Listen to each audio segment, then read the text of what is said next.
করলেই না, ঢাকায় আইসা তিনি নির্বাচনে যাওয়ার জন্য ঘোষণা দিয়েছিলেন। প্রধানমন্ত্রী এই প্রকল্পে সুপারিশ ছিল।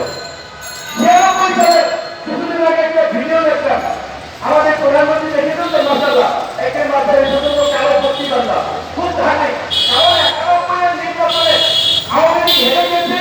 তাদের সরকারের উঠেছিল যে আওয়ামী লীগকে ইসলাম বিদ্বেষী ভারতের প্রচারকারী দল হিসেবে সেই সময় জনগণ মনে করেছে, তাই তারা ক্ষমতায় গেছে ধর্মের চুক্তি লাগিয়েছিল মাথায়। আমার ক্ষমতায় গিয়ে এই আন্দোলন আমাদেরকে নির্মাণ করে হত্যা করেছে। এমনকি মানবতার পর আরো মানবতাকে কিভাবে পরিচয় নাটক সাজিয়েছিল আপনারা দেখেছেন। অথচ এই প্রধানমন্ত্রী তো এই গৌরব করেছেন রাষ্ট্রপতি মোদীরা সমাদর করেছে। এখন তো তাই হিসাবে ব্যস্ত কিভাবে চলছে আর সেই আপনার আওয়ামী বাহিনীর গ্রুপ আর এখন মানুষ বলছে এখন আওয়ামী বাহিনীর গ্রুপ করছে। তাদের কথায় না জানে এই ধর্মকে আওয়ামী লীগ রাজনীতিতে ব্যবহার করেছে, ক্ষমতায় যাওয়ার জন্য ভারতের কাছে দেশের স্বার্থকে টিকিয়ে দিয়ে বাংলাদেশকে আপনি ইন্টারন্যাশনাল সামনে আমার সীমান্তকে আমার গোলাপকে আমাদের দেশের অর্থ করে আমাদের বাস্তবে ট্রেন চলে, গাড়ি চলে, হেলিকপ্টার চলে, নানামাত্র দিকে নানামাত্র কান্ট্রিতে আমরা দেখতে পাবো না ওই বাসের মধ্যে কি ঘোরা মারা যাচ্ছে নাকি অর্থ যাচ্ছে।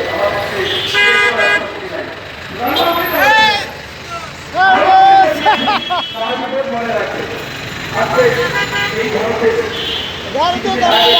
এই বছরের সময় কেন্দ্রীয় আপনার দিল্লির মুখ্যমন্ত্রী তিনি বক্তব্য বলেছিলেন বৈশ্বিক প্রেক্ষাপটে পাকিস্তানের এই শাসনগোষ্ঠী নির্বাচনের আয়োজন করেছে। হাসিনা তার দেশের বিরোধী দলীয় নেতাদেরকে ছেড়ে পড়ে নির্বাচন করেছে। মোদী এই একই পদ্ধতি করছে, কারণ মোদী দিয়ে এই আপনার কেন্দ্রীয় থেকে শুরু করে আরো একটু হয়রানি করেছিলেন, ধর্ষণ করেছিলেন, ভাগিয়েছিলেন।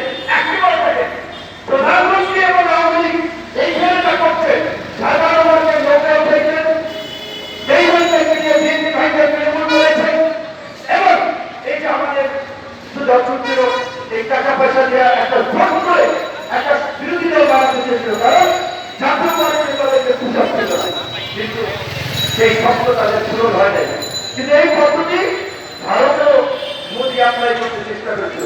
আজকে আওয়ামী লীগ ডিজিটাল বাংলাদেশের কথা বলছে, স্মার্ট বাংলাদেশের কথা বলছে, একটু পড়াশোনা করলে ভৌগোলিক যুগে দেখেছেন এই কনসেপ্ট আমার প্রচারণা ছিল গুজরাটের মোদী প্রচারণা। ডিজিটাল বাংলাদেশের কথা বলছে না, স্মার্ট বাংলাদেশ প্রতিষ্ঠিত রাষ্ট্রে আজকে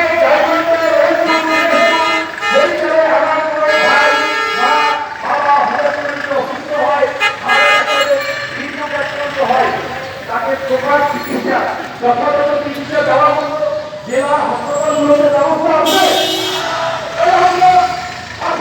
চিকিৎসা পাচ্ছি না, চিকিৎসা দেওয়ার মতো ব্যবস্থা দেওয়া আমাদের হসপিটালগুলোতে নাই, তখন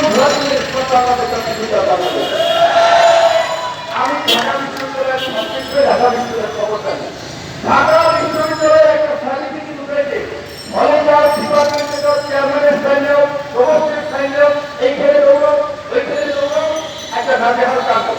দেশের সবচেয়ে বড় প্রাথমিক বিশ্ববিদ্যালয়, যে বিশ্ববিদ্যালয়ে পড়াশোনা না হলে বাংলাদেশের সৃষ্টি হচ্ছে না সন্দেহ আছে, সেই বিশ্ববিদ্যালয়ের এই অবস্থা, তার অন্যান্য বিশ্ববিদ্যালয়গুলোর কি অবস্থা, সে কোথায় আপনার স্মার্ট বাংলাদেশ আর ডিজিটাল বাংলাদেশ পাসপোর্ট করতে চান? আপনি যখন ভোটার এনআইডি হয়েছে আপনার 5,000 জনগোষ্ঠী সমস্ত ডকুমেন্ট এনআইডি সার্ভারে আছে, পাসপোর্ট করতে গেলে না করে তো তারা আপনি টাকা দেওয়া লাগে হয়রানি এমন ধরনের একটা আপনার পরিস্থিতি। বাংলাদেশ করলাম বাংলাদেশ করেছ, ডিজিটাল বাংলাদেশ করেছ লুটপাট করার জন্য, বাংলাদেশ ব্যাংক থেকে হিসাব খায়ত করার জন্য, শেয়ার বাজার থেকে শেয়ার বাজার লুট করার জন্য, এবং এই লুটপাটকে আরম্ভ করে এই স্মার্ট বাংলাদেশের বড় প্রশ্ন হচ্ছে আমাদেরকে স্মার্টের কথা বলে বোকা বানাচ্ছে। গতকালকে বাধা দিয়েছে ছাত্রলীগের আমাদের ভাইদের বক্তব্য শুনলাম। তারা নাকি প্রধানমন্ত্রীকে সমাজ বিজ্ঞানী, রাষ্ট্রবিজ্ঞানী, রাজনৈতিক বিভিন্ন পদে ভূষিত করেছে। তো এখন প্রধানমন্ত্রীকে নেতাদের থেকে তারা ভূষিত করবে। সমাজ বিজ্ঞানী, রাষ্ট্রবিজ্ঞানী, রাজনৈতিক, কূটনীতিক, আন্তর্জাতিক, হ্যাং ত্যাং এমন ব্যবহার করেছে যে সেই হাসিনার হবে হাতে যতদিন দেশ থাকবে উপমহাদেশ হারিয়ে এশিয়ার সবচেয়ে উন্নত সমৃদ্ধ রাষ্ট্র রাখা হবে। অথচ এশিয়ার অন্যান্য দিক আপনি তুলনা করেন বাংলাদেশের শিক্ষা ক্ষেত্রে সবচেয়ে কম, স্বাস্থ্য সবচেয়ে কম।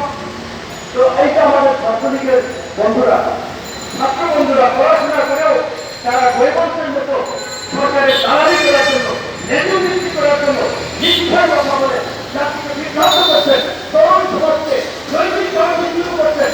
শিক্ষার খাওয়া দেননি, সেইটা শিক্ষা অন্তর পাবে, ছাত্র অন্তর পাবে, কৃষি অন্তর পাবে। অনেক দিন ধরে আমাদের বর্তমানে বুদ্ধিজীবীরা বলে আসছেন আমাদের যে ন্যূনতম শিক্ষা তারা অঙ্কিত বাংলাদেশের মধ্যে একটা অনন্য